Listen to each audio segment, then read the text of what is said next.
Nalaman ko yung V-Mobile when I was surfing Facebook. Tapos nakita ko yung Facebook friend ko na nag-post siya doon, nakalagay, I earned 4,500 pesos or 5,500 in while I'm sleeping. So, syempre gusto ko yun, natutulog, may earning. So, tinry ko siya, nakita ko, tapos nagustuhan ko. First networking company ko kasi to. So, wala akong kaalam-alam. Tapos yung nag-invite sa akin is from Cebu. Pero dahil nga gustong-gusto kong gawin yung negosyo, may pangarap ako sa buhay, ginawa ko lahat. Ako yung naghanap ng mga training materials online, umattend ako ng mga training sa office. And then, habang tumatagal, dumadali na siya. Before I joined V-Mobile, I was a call center agent for 5 years. So, ako yung tipo ng tao na parang tinawag nila vampira. Kumbaga, tulog sa umaga, gising sa gabi.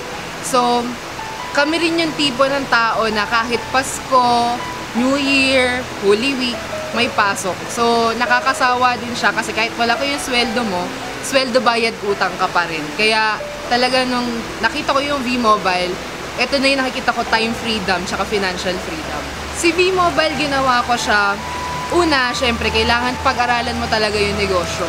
So, pinag-aralan ko yung negosyo, online at saka sa office. And then, ginawa ko siya mostly online sa paghanap ng mga tao na makakakita or makakagusto ng negosyo.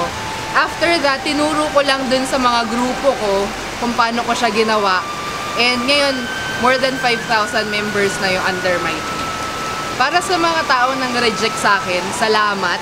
Kasi yun yung mga taong nagpatibay sa akin. Kasi naniniwala ako na kung magpapadala ako dun sa mga rejections na yon, walang mangyayari sa buhay ko. Ma-advise ko sa mga members ng V-Mobile, kailangan unang-una talaga is mag-desisyon ka. Kasi kung wala kang desisyon na gusto mong baguhin yung buhay mo, kahit gaano kagaling ng mentor mo, kahit gaano kaganda ng mga trainings na pinoprovide sa'yo, kahit gaano kagaling ng skills and talents mo, walang mangyayari sa'yo kung hindi mo pagdedesisyonan na gawin to. Para sa mga gusto sumali sa V-Mobile, masasabi ko lang sa inyo, i-grab nyo na. Kasi, di ba, ilang beses ka nagpe-pray kay God kung ano yung gusto mo mangyari sa buhay mo. Alam ko may pangarap ka rin. Huwag mong patulugin yung pangarap mo. Maraming paraan, maraming opportunities katulad ng V-Mobile na makakatulong sa'yo for sure. Ang kailangan mo lang talaga is desisyon para maging successful ka sa buhay mo.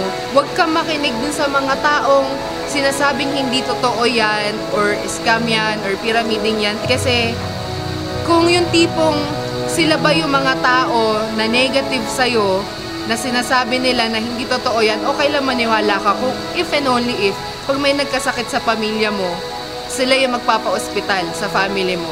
Pag nagutom yung pamilya mo, sila yung magbibigay ng pagkain sa family mo. Pero kung hindi, sila mismong buhay nila, hindi nila maayos, papakalman ka pa nila. So, better think and act and decide on your own kung ano bang tingin mo para sa'yo.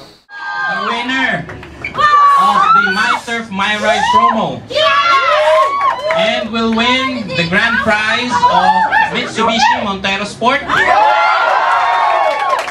is Miss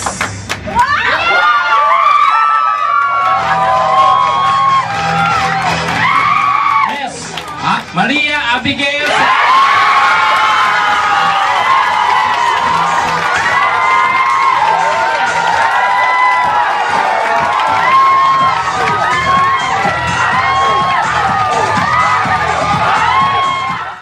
Ayun, so very thankful ako kasi because of V-Mobile, nakuha ko yung pinapangarap ko na brand new SUV, which is Mitsubishi Montero. Nakuha ko siya, pinagkaloob siya ni God through V-Mobile dahil nagkaroon nga ng My Turf, My Ride, which is, nung nilaunch siya ng V-Mobile, it's all about incentivized consumerism, which means hindi ka magbebenta ng load, gagamitin mo lang yung prepaid load na lagi mo naman ginagawa, and you will earn from your group's consumption.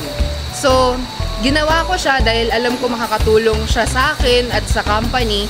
And may biglang promo dito sa My Turf nga na program. And luckily nga, sa akin napunta yung brand new Montero Sport. Well, actually, sa lahat ng mga na-achieve ko, yung pinaka nakakatuwa talaga yung mga na-achieve ko sa V-Mobile. It's because 5 years ako naging call center agent. I'm working 9 hours to 12 hours a day. Pero, never akong kumita ng malaki. And sa V-Mobile, ginagawa ko lang siya 2 to 4 hours a day lang siya. And I earned my first 1 million pesos in this business, working 2 to 4 hours a day. Nakakapagpasko ko, nakakapag-New Year ako. Gumigising ako kung kailan ko gusto, natutulog ako kung kailan ko gusto. Hindi ako nagkakasakit because before, lagi ako nagkakasakit ng call center agent pa ako. And yun talaga yung super thankful ako kasi nababalance mo yung where you are earning, your family and friends, and what you love to do. So that's very important for me.